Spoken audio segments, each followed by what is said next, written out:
Voice of south நேயர்களுக்கு வணக்கம்.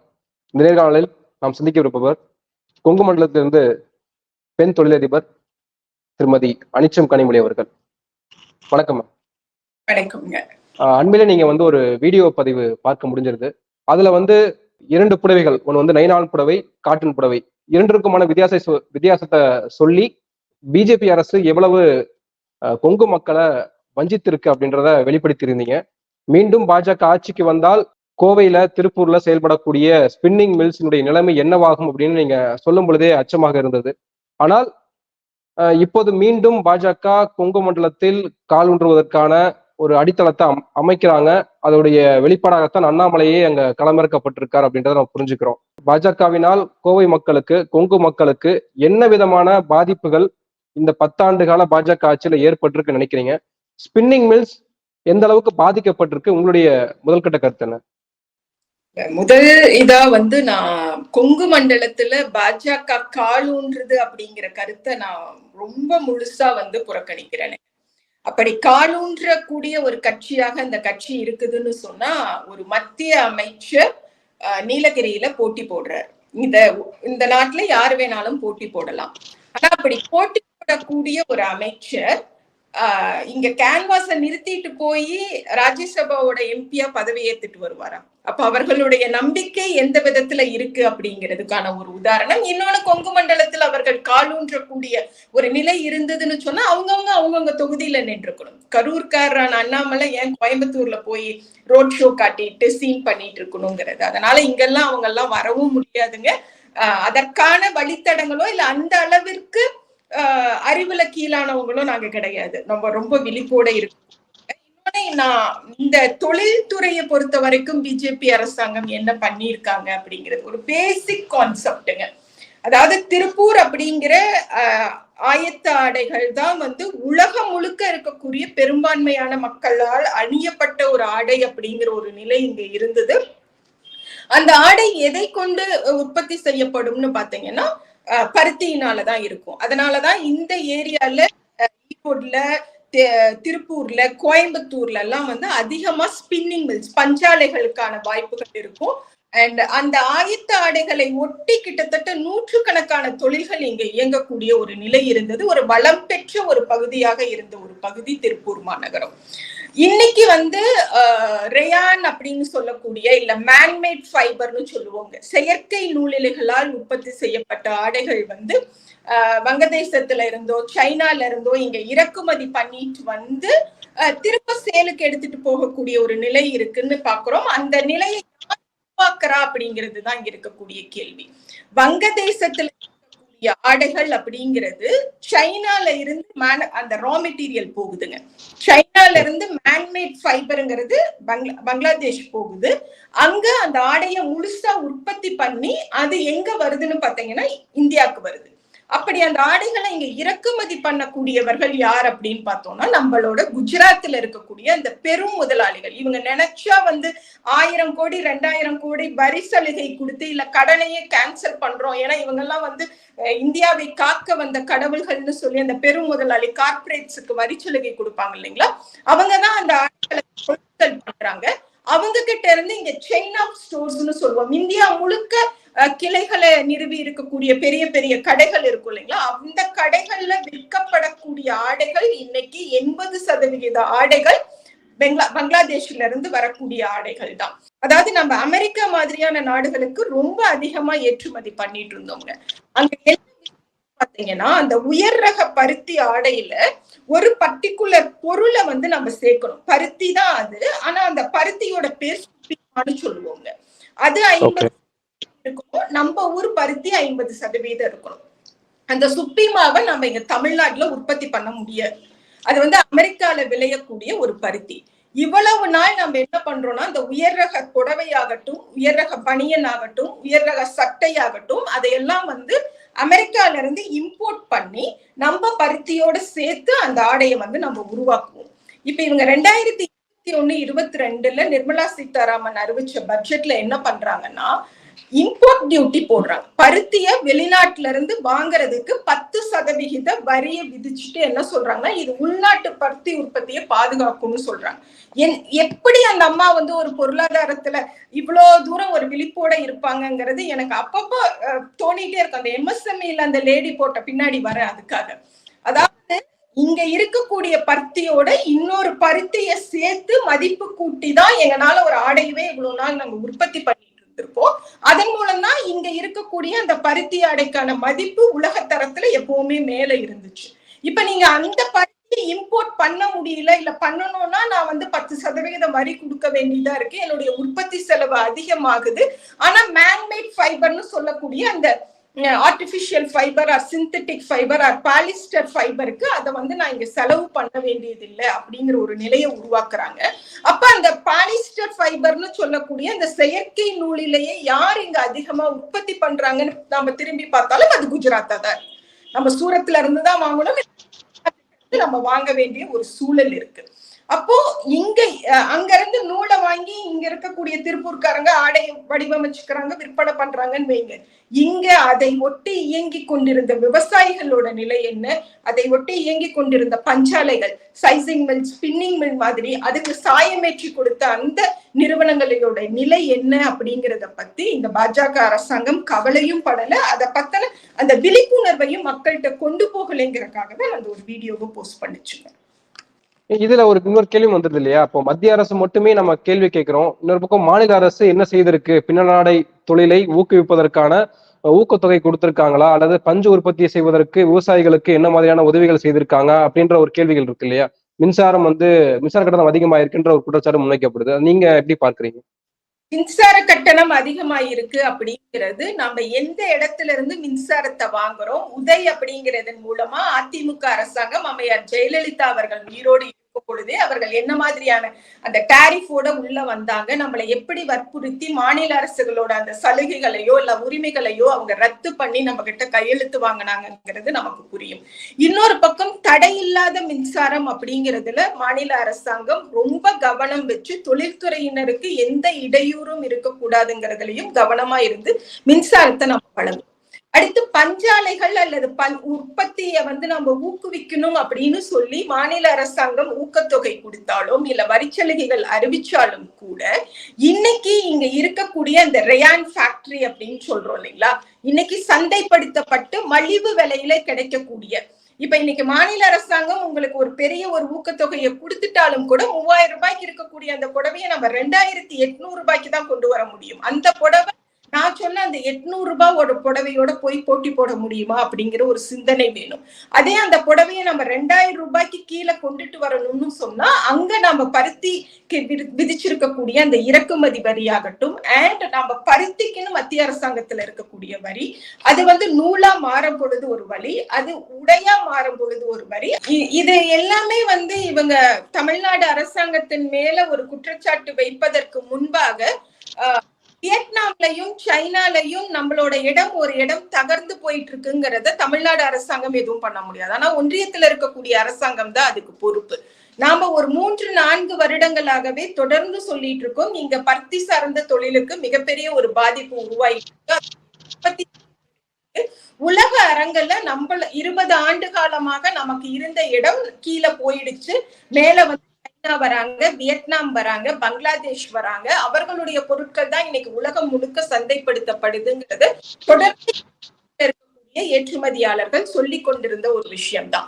உலக அரங்கத்துல இந்தியால ஒரு பகுதியா இருக்கக்கூடிய திருப்பூரை கொண்டு போய் நிறுத்துவது ஒன்றிய பாஜக அரசாங்கமா திமுக அரசாங்கம்? இப்போ 2 விஷயங்கள் நீங்க சுட்டி காட்டுறீங்க இல்லையா? ஒன்று வந்து பாஜக அரசு செய்த 2 விஷயங்கள், ஒன்று வந்து 10% வரி விதிச்சது அப்படின்றது ஒன்று, இன்னொன்று வந்து மற்ற ஃபைபர் மற்றும் நைலான் அந்த பாலிஸ்டர் பொருட்களுக்கு அவங்களுக்கு வந்து இறக்குமதிய வரியை கம்மி பண்ணிருக்காங்க, அது தாராளமாக்கப்பட்டிருக்கு அப்படின்றத ஒரு குற்றச்சாட்டு. 2 மட்டும்தான் காரணமா? இவங்க வந்து இந்த 2 விஷயத்துக்குனால மட்டும் தொழில் அழிஞ்சுதா அப்படின்னு நாம கேட்டோம். அந்த ஜிஎஸ்டி அப்படிங்கிற அந்த மிக முக்கியமான ஒரு தீமுங்க. அடுத்து இவங்க அந்த பண மதிப்பிழப்பு நீக்கம் அப்படின்னு சொல்லி உலகத்திலேயே ஒரு மிகப்பெரிய ஒரு காம்படிஷன் இல்லையா, அது அதன் பிறகு இங்க இருக்கக்கூடிய ஒரு சூழலை நான் உங்களுக்கு விளக்கி சொல்றேன். எம்எஸ்எம்இ அப்படிங்கிற அந்த தொழில் சார்ந்து ஒரு புதிய லாப இந்த வருஷம் நிர்மலா சீதாராமன் என்ன சொல்றாங்கன்னு பாத்தீங்க அப்படின்னா, நான் ஒரு ரீட்டைல் ஷோரூம் வச்சிருக்கேன். இல்ல நான் ஒரு நெசவாளர் கிட்ட இருந்து நான் ஒரு பொருளை நான் வாங்குறேன், இல்ல பொருளை வாங்குறேன்னு சொன்னா 15 நாட்களுக்கு உள்ளாக நான் அந்த பொருளுக்கான பணத்தை முழுசா அவங்களுக்கு நான் செலுத்திடணும். அப்படி செலுத்த நான் பணமும் கொடுக்காம இந்த பொருளை என்னுடைய கடையில நான் வச்சிருந்தேன்னு சொன்னா அந்த அம்மா சொல்றாங்க அது என்னுடைய சொத்துன்னு சொல்லி. இது எப்படிப்பட்ட ஒரு பொருளாதார எந்த ஒரு நபராலும் சொல்ல முடியாத ஒரு கருத்து. அதாவது நான் 15 நாளைக்குள்ள அந்த உற்பத்தியாளருக்கு முழுசா பணத்தை கொடுத்து நான் செட்டில், அதன் பிறகு அந்த பொருளை நான் 80 ரூபாய்க்கு விற்க வேண்டிய மார்க்கெட் கீழே போகுது, இல்ல அதுக்கான வாடிக்கையாளர்கள் சரியா நான் 40க்கு கூட நான் கொண்டு போய் விற்கக்கூடிய ஒரு சூழல் இருக்கும். 40 ரூபாய்க்கு கூட விற்கக்கூடிய ஒரு சூழல் உருவாகும் இல்லைங்களா? அதெல்லாம் அவங்களுக்கு கணக்கு 15 நாளைக்குள்ள நாங்க செட்டில் பண்ணணும்னு எங்களுக்கு ஒரு மிகப்பெரிய 3 மாதமா இங்க இருக்கக்கூடிய எல்லா தொழில் நிறுவனங்களுக்கும் ஒரு கடுமையான நெருக்கடிய மன உளைச்சலை உருவாக்கிய அரசாங்கம் இந்த பாரதிய ஜனதா அரசாங்கம். இதுல இன்னும் என்னன்னு பாத்தீங்கன்னா, நம்ம நெசவாளர் தறிக்காரங்க கிட்ட இருந்து நாங்க பீஸ வாங்கிடுவோம். 15 நாளைக்குள்ள அவங்களுக்கு செட்டில் பண்ணணும்னு இங்க சொல்ற மாதிரி நம்ம செட்டில் பண்ணிட்டோம்னு சொன்னா 1 மாதம் கழிச்சு கூட அந்த பீஸ ஓபன் பண்ணி பார்க்கக்கூடிய கடைகள் இங்க நிறைய இருக்காங்க. அப்படி ஓபன் பண்ணி பார்க்கும்போது அதுல ஒரு குறிப்பிட்ட மீட்டர்ஸ் டேமேஜோ இல்ல நாம சொன்ன மாதிரியான ரகம் உற்பத்தி ஆகல, இல்ல அதோட குவாலிட்டி முழு படத்தை வாங்கி கொண்ட அவங்க நம்ம கிட்ட எப்படி ரெஸ்பாண்ட் பண்ணுவாங்க?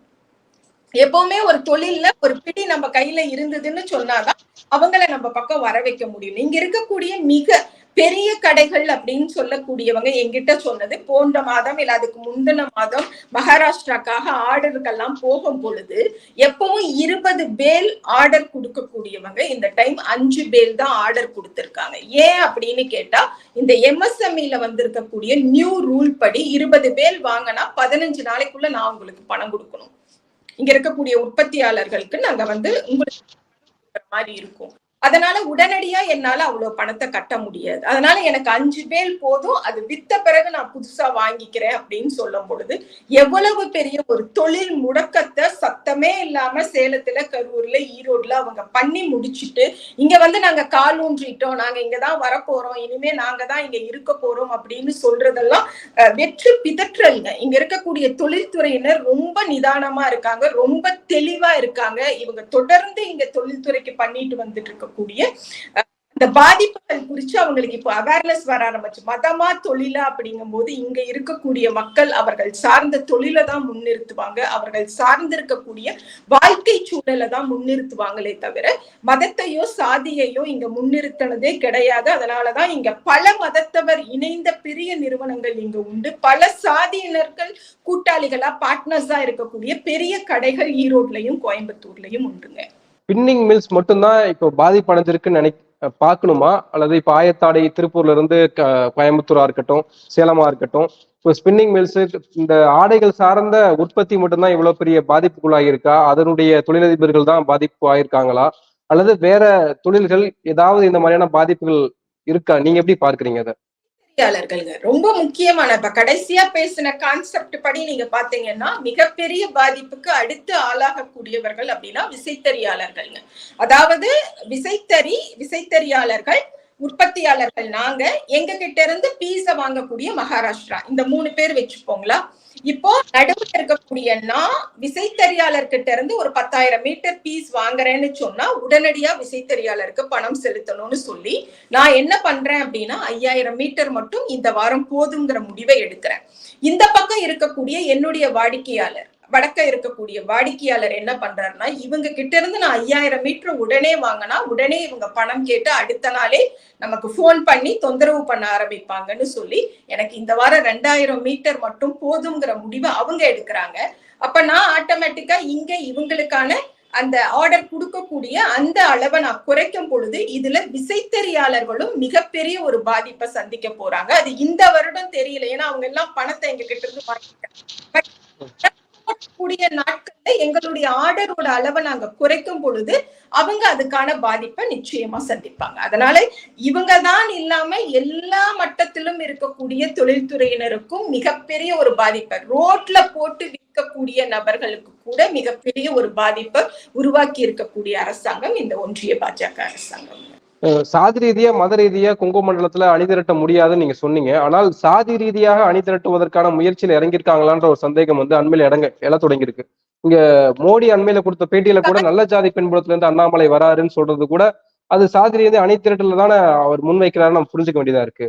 ஒண்ணுமே இல்லைங்க. நீங்க வந்து கடந்த 3 வருடங்களா அதிமுக கட்சிங்கிற கட்சியிலிருந்து வெளியேறி ஆண்களும் சரி பெண்களும் சரிங்க, நான் 3 வருஷமா இதை தொடர்ந்து பேசுறேன், எழுதுறேன். அதாவது நான் ஒரு சட்டமன்ற தேர்தல் சமயத்துல அதிமுகல ரொம்ப ஆர்வமா துடிப்போடு இயங்கி கொண்டிருந்த, சமூக வலைதளங்கள்ல இயங்கி கொண்டிருந்த பெண்களும் ஆண்களும், குறிப்பா ஒரு 30-35 வயதை சார்ந்தவர்கள் திடீர்னு அவங்க வந்து பிஜேபியோட சாயத்தை தங்களோட உடம்புல பூசிக்க ஆரம்பிச்சாங்க. அப்ப அவங்க அதிமுக கட்சியிலேயே தான் இருந்தாங்க. அப்பவே நாம தொடர்ந்து சொல்லிட்டே இருந்தோம், அதிமுக கட்சிங்கிறத அழிப்பதற்காக இங்க பிஜேபி வந்துட்டு இருக்குங்கும் பொழுதெல்லாம் அவங்க அந்த தலைமை வந்து அதை உணரவே இல்லை. ஒரு கட்டத்துல அந்த பெண்களுக்கும் பையங்களுக்கும் இவங்க என்ன பண்ணாங்கன்னா, தேசிய அளவுல இல்ல மாநில அளவுல பொறுப்புகளை கொடுக்கறாங்க, நிறைய அணிகளை உருவாக்குறாங்க. இதுதான் இல்லாம அறிவுசார் அணின்னு ஒரு ஜோதிடத்துக்கு ஒரு அணி உருவாக்கிய ஒரு கட்சி அப்படின்னா உலகத்திலேயே இந்த ஒரு கட்சி தான் இருக்கும். அப்படிப்பட்ட அந்த அணியிலையும் மாநில தலைவர் போஸ்ட், தேசிய தலைவர் போஸ்ட் எல்லாம் இங்க இருக்கக்கூடிய பல்லடத்தை சார்ந்த, அன்னூர்ல இருக்கக்கூடிய, திருப்பூர்ல இருக்கக்கூடிய நபர்களுக்கு போகுது. அவர்கள் எல்லாம் யார் அப்படின்னு பாத்தீங்கன்னா, குறிப்பிட்ட அந்த நல்ல சாதியில பிறந்தவர் அப்படின்னு சொல்லி அண்ணாமலைய பிரதமர் மோடி அவர்கள் சொன்னார் இல்லைங்களா, அந்த பர்டிகுலர் சாதியை சார்ந்தவங்க தான். அந்த பிள்ளைங்க பசங்க கிட்ட இப்ப போய் பிஜேபினா என்ன, அவங்களுடைய சித்தாந்தம் என்ன, அண்ணாமலையை பத்தின வரலாறு என்ன அப்படின்னு கேட்டீங்கன்னா அவங்களுக்கு எதுவுமே தெரியாது. அவர் எங்க ஆளு, இதை தாண்டி எந்த ஒரு புரிதலுமே இல்லாத ஒரு கட்டமைப்பை இல்ல ஒரு கூட்டத்தை இந்த பிஜேபி அரசாங்கம் இங்க உருவாக்கக்கூடிய முயற்சியில இருக்குது. இன்னும் நான் வந்து ஓப்பனா சொல்றேன், கொஞ்சம் அவங்க வெற்றியும் பெற்றுட்டாங்க. அது உண்மையான ஒரு கருத்தை நாளைக்கு நீடிக்க முடியாது இல்லையா, நாங்கெல்லாம் இருக்கோமே, தொடர்ந்து பேசுவதற்கும் எழுதுவதற்கும் தான் நாங்கெல்லாம் இருக்கோம். அந்த மாதிரி ஒரு 4-5 பேர் அங்க இருந்து வெளியில கூட்டிட்டு வந்த ஒரு தரவுகள் கூட எங்கிட்ட இருக்கு.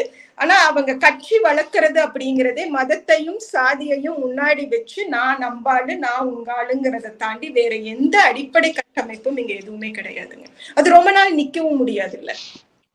தெரிஞ்சு இரண்டாவது, இந்த தொழில் அதிபர்களை கையகப்படுத்துறது, அதாவது அண்ணாமலையினுடைய எண்மண் எண் மக்கள் யாத்திரையின் போது நிறைய தொழிலதிபர்களை சந்திச்சாரு, பேசினாரு அப்படின்னு ஒரு செய்திகள் வெளியா இருந்தது. இப்ப அண்மையில கோவையில பிரச்சாரத்துல கூட ஸ்டாலின் அவர்கள் சில தொழிலதிபர்களை சந்திச்சு பேசின காணொலிகளையும் நம்ம பார்த்தோம். அப்போ தொழிலதிபர்களை பாஜக பக்கம் ஈர்ப்பதற்கு பல வழிகளை கையாள்கிறது பாஜக. அப்ப அது எப்படி திமுக முறியடிக்கிறது, அது எப்படி முறியடிக்கிறாங்க, நீங்க எப்படி பார்க்கறீங்க அதை? இந்த பக்கம் நம்ம தமிழ்நாடு மக்களுக்கு இருக்கக்கூடிய ஒரு பெரிய ஒரு, அது வந்து மைனஸ்ன்னு சொல்றதா பிளஸ்ன்னு சொல்றதான்னு தெரியாது. நம்ம காங்கிரஸ் கிட்ட இருந்து நம்மளோட திராவிட இயக்கம் எப்படி மேல வந்துச்சுன்னு பாத்தீங்கன்னா, நம்ம உணர்ச்சி மிக்க பேச்சு, உணர்ச்சிகளை தூண்டக்கூடிய எழுத்தின் வழியாக தான் நம்ம வந்தோம். அதுக்கு பிறகு நம்ம அதே வழிய கையாண்டவர்னு பார்த்தா அண்ணன் சீமான சொல்லுவேன். நாம் தமிழர் கட்சி என்ன பேசுறாங்கன்னே அதுல உற்று கவனிச்சோம்னா அதுல ஒண்ணுமே இருக்காது. ஆனா வந்து உடன்பிறப்பே அப்படின்னு சொல்லிட்டு எனதருமை, என்னோட சொந்தம், என்னோட உறவு, அங்க வந்து அத்தனை பேர் செத்து போயிட்டாங்க, இந்த மாதிரி அவர்கள் மேடை தோறும் முழங்க இங்க இருந்து ஒரு கூட்டம் எதை நோக்கி போறோம், யாருக்கு சப்போர்ட் பண்றோம்னே தெரியாம அவங்க பின்னாடி போயிட்டு அதுக்கப்புறம் அங்க ஒண்ணு இல்லைன்னு தெரிஞ்சு வெளியில வந்தவங்க மிக லட்சக்கணக்கான நபர்கள் உண்டு இல்லைங்களா. அதேதான் இவர் மைக்க புடிச்சு என்னுடைய மண்ணை நான் காப்பாத்த வந்திருக்கேன், இங்க கோவையில 2 டிகிரி வெப்பம் அதிகமாயிடுச்சு, அதுக்கு காரணம் கான்கிரீட் ரோடு அப்படிங்கறத ஒரு வயது குழந்தைக்கு புரியும்னு சொன்னா கூட அந்த குழந்தை சிரிச்சுட்டு போயிடும் அதை கேட்டு. ஆனா அப்படிப்பட்ட ஒரு கருத்தை இங்க முழங்குறதன் வழியாக ஏதோ ஒரு சின்ன ஒரு தாக்கத்தை இங்க தொழிலதிபர்கள் மத்தியில ஏற்படுத்தினாங்க, அது உண்மை. ஆனா இந்த தேர்தல்ல அது வந்து முழுசா இவங்க வந்து கோயம்புத்தூர்ல போய் நின்று இவர்கள் தொடர்ந்து அங்க நடத்தி கொண்டிருக்கக்கூடிய அந்த கேலி கூத்துகளை பார்த்து யாருடைய வார்த்தையை நாம நம்பி இருக்கோம், நம்ம எல்லாம் உண்மையிலேயே படிச்சவங்க தானா அப்படின்னு சொல்லி நினைக்கக்கூடிய நிறைய தொழிலதிபர்களை நாங்க இப்ப பாக்குறோம். இன்னொரு பக்கம் இங்க வெஸ்ட்ல இருக்கக்கூடிய தொழிலதிபர்கள் வந்து அவங்க பின்னாடி போவதற்கான ஒரு காரணம் அப்படிங்கிறது அவங்க 3 கைகள் வச்சிருக்காங்க இல்லைங்களா? இடி, அமலாக்கத்துறை, லஞ்ச ஒழிப்பு சோதனை அப்படிங்கிற அந்த ஒரு விஷயத்துக்கான ஒரு பயமாகவும் கூட அது இருக்கலாம். இன்னொன்னு, நான் வந்து காவியை சார்ந்தவன் அப்படின்னு வெளியில காட்டிட்டா நமக்கு எந்த ஒரு பாதிப்பும் இருக்காது, எந்த ஒரு இடர்பாடையும் நம்ம சந்திக்க வேண்டியது இல்லை அப்படிங்கிற மாதிரி அவங்க காட்டிட்டு இருக்கலாம். ஆனா அது உண்மையா இருந்திருந்தா அவங்க இங்க வந்து சட்டமன்ற தேர்தலின் போதோ இல்ல அதற்கு பிறகு நடந்த உள்ளாட்சி தேர்தல்களின் போதோ வெற்றியை பெற்றுக்கணும் இல்லைங்களா? சோ வெளியில நான் வந்து காவியை சார்ந்தவர்கள் அப்படின்னு காட்டிக்கொள்பவர்கள் கூட தேர்தல் நேரத்துல அவர்களுடைய மனசாட்சிக்கு உண்மையாக நின்று வாக்களிக்கிறார்கள் அப்படிங்கிறதுதான் உண்மை.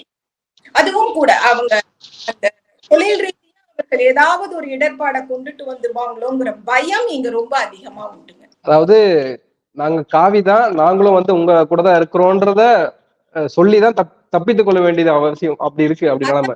மிரட்டல்கள் நீங்க அப்படிதான் இருக்கணுங்கிற மாதிரியான சூழ்நிலைகளை எல்லாம் இங்க நிறைய பிசினஸ் போரம்ல அவங்க உருவாக்குறாங்க. அதை நான் இன் பர்சன் பக்கத்துல நின்னு பார்த்தவங்கிற முறையில சொல்றேன். இவங்க வந்து நான் பெரியாரை சார்ந்தவர் அப்படின்னோ இல்ல எனக்கு திராவிடம் பிடிக்கும் அப்படிங்கிறதையோ பொது வெளியில ஒரு தொழில் செய்யக்கூடியவர் சொல்லக்கூடாது அப்படிங்கிற அச்சுறுத்தலை இப்படின்னு நம்மளால குறிப்பிட்டு சொல்லிட முடியாது. ஆனா ஒரு சில விஷயங்களை நம்மளால புரிஞ்சுக்க முடியும் இல்லையா? அந்த மாதிரியான சூழல்களை இங்க ரொம்ப அதிகமா திருப்பூர்ல, கோயம்புத்தூர்ல, ஈரோடுல ஏற்படுத்தி இருக்காங்கிறது உண்மைங்க. ஏன்னா அதையெல்லாம் நாங்க தொழில் சார்ந்து இயங்குறோம் இல்லையா?